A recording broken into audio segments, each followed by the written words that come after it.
धो तारा हत्या हिंसा गोलीकाण्ड प्रकरण सार्वजनिक बारे शे फोक्सुन्दो राष्ट्रिय निकुञ्ज मध्यवर्ती क्षेत्र व्यवस्थापन समितिको अध्यक्ष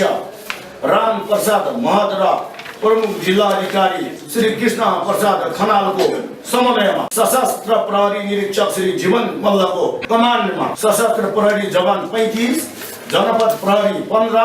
र मध्यवर्ती क्षेत्र व्यवस्थापन समितिका जो क्रारमा खटाएको थियो फिल्ड सुपरभाइजरहरू त्रिपुरा कोटका श्री हेमराज हमाल माथिल्लो धुनैका श्री मानव हमाल र रेडियो रोल्पाका संवाददाता श्री सरोज थापा समेत 53 जनाको अनुगमन टोली राइफल पेस्तोल लाठी गोली गट्ठा हात हतियारले सुसज्जित भई सुनियोजित ढङ्गले मिति 2071 ज्येष्ठ 29 गते 19 गते धो गाडी वडा नम्बर 5 सिसोल पुगेको स्थानीय समुदायले परम्परागत आफ्नो प्रथाजनित कानुन अनुसार यात्रा भुम्बु सङ्कलकबाट प्रति व्यक्ति शुल्क रु 1500 का दरले उक्त मितिसम्म उठेको रु 8 लाख र रसिद जफत गरेको भोलिपल्ट धो 2 मा दुवै पक्षबीच मिलन बिन्दुको लागि बैठक बसेको स्थानीय समुदायको माग एक जफत गरेको रकम र रसिद फिर्ता पाऊ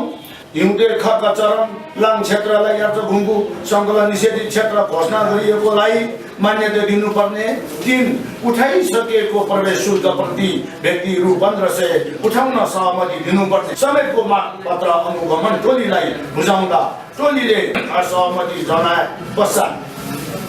विवाद उत्पन्न हुँदा स्थानीय 35 जना व्यक्तिहरू उप 81 अन्धाधुन्ध लाठीचार्ज र गोली काण्ड मचाउँदा भाग दौड मचेको उक्त घटना साँझ 4:30 बजेदेखि भोलि 21 गते बिहान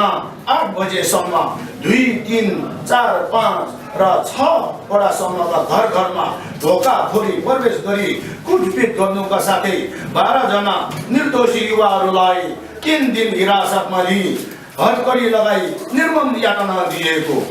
लाठीचार्ज र कुटपिटको कारण 21 गते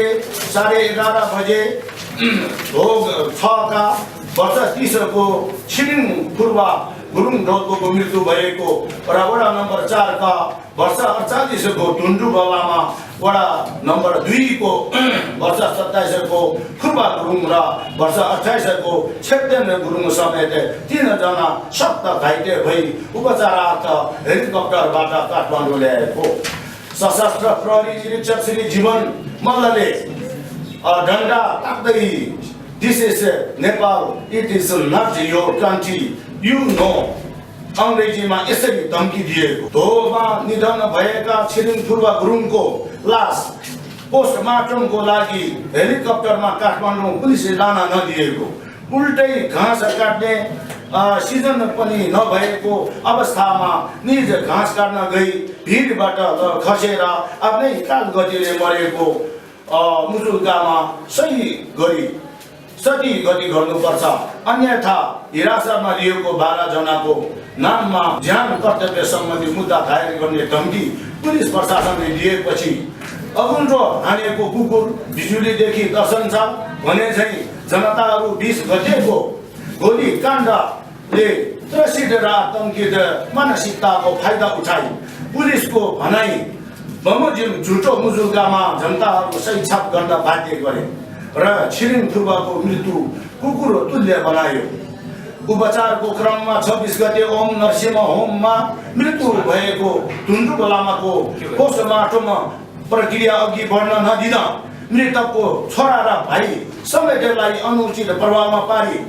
उजुरीमा सही गर्न समेत इन्कार गरेको मृतक टुन्डु लामाको दाइ मवाङ लामाले उजुरीमा सही छाप गरेकोले मात्र पोस्टमार्टम प्रक्रिया अघि बढेको यात्रा भुम्बु शुल्क विवाद तथा ढोलको हत्या गोली काण्ड प्रकरण एक सुनियोजित एवं रहस्यमय गम्भीर प्रकृतिको मानव अधिकार हननको घटनाको साथै प्राकृतिक साधन स्रोतमाथिको आदिवासी जनजातिको अधिकार वञ्चित गर्ने षड्यन्त्रको नमुना हो हान्नु मुखैमा हान्नु भने चाहिँ ढोलकोहरूको ऐतिहासिक थाहा थलो धोतारामा यस प्रकारको अमानवीय बर्बरतापूर्ण घटना घटाउनु भनेको डोल्पोहरूको पहिचान, अस्तित्व र अस्मिताको चिरहरण हो।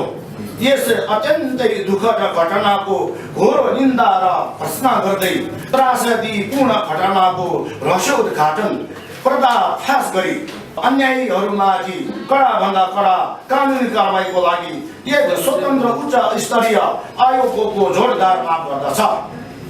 साथै नेपालका अधिकांश हिमाली जिल्लाहरू जहाँ यात्रगुम्बु पाइन्छ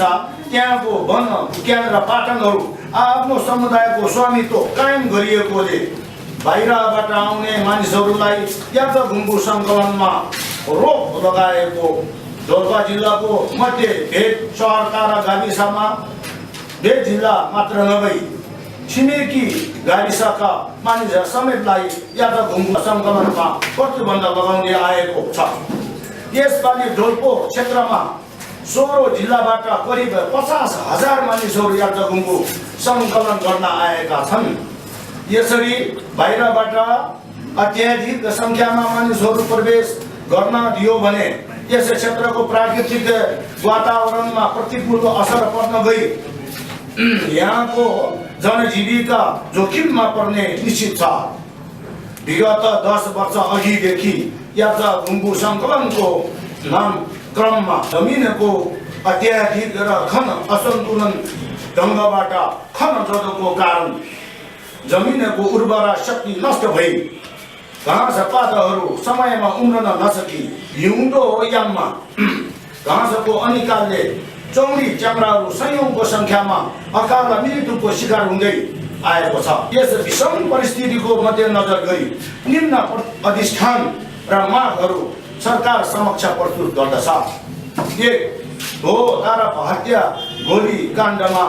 मृतक 2 को परिवारजन तथा सयौंको संख्यामा घाइते भएका र घर ठोका र अन्न भण्डार क्षति पुर्याएको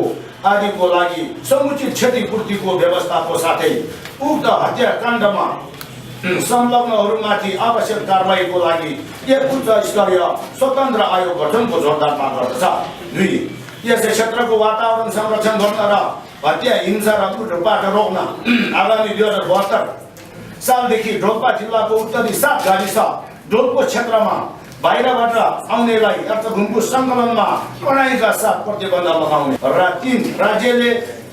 संविधान नीति निर्माण ऐन कानुन र निर्देशिकाहरू बनाउनु पूर्व ILO 169 को स्वतन्त्र पूर्व सूचित मन्जुरी free prior informed consent अनिवार्य रूपमा कार्यान्वयन गर्नुपर्ने। 4 विशेष गरी हिमाली जिल्लाहरूमा निजामती कर्मचारी खटाउनु पूर्व त्यहाँको भाषा धर्म संस्कृति इतिहास मूल्य मान्यता र रीतिरिवाज प्रथा जनित कानुन आदिको बारेमा प्रशिक्षण दिने व्यवस्था हो। धन्यवाद।